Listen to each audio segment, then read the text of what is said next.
Hello, my little friends. This is a story about a magical drum. Once upon a time, there was a village in Africa. In the center of the village was a huge baobab tree.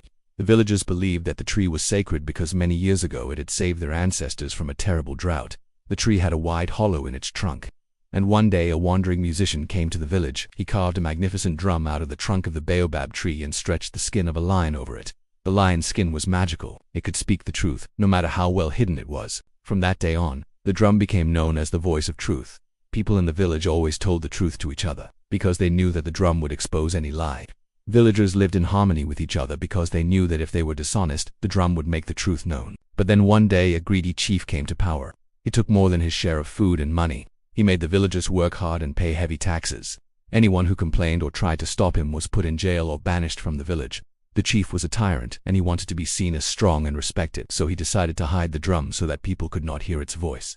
He locked it away in his hut. The chief thought he could trick the villagers, but he didn't know that there was a 12-year-old boy named Kato who had heard stories about the drum from his mother. One night Kato crept into the chief's hut and took the drum outside. He sat down and struck it with all his might. Boom! The drum roared like a lion. Everyone in the village woke up and came running. The chief trembled in fear as the drum loudly revealed his greed and all the evil things he had done. The villagers were very angry. They confronted the chief, but he tried to run away.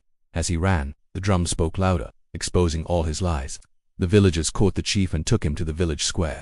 They removed him from office and chose a new chief, a kind and honest man who treated everyone fairly. Kato and the villagers celebrated with a big feast. The next day they put the sacred drum back in the village square. It became a symbol of truth and unity for the people.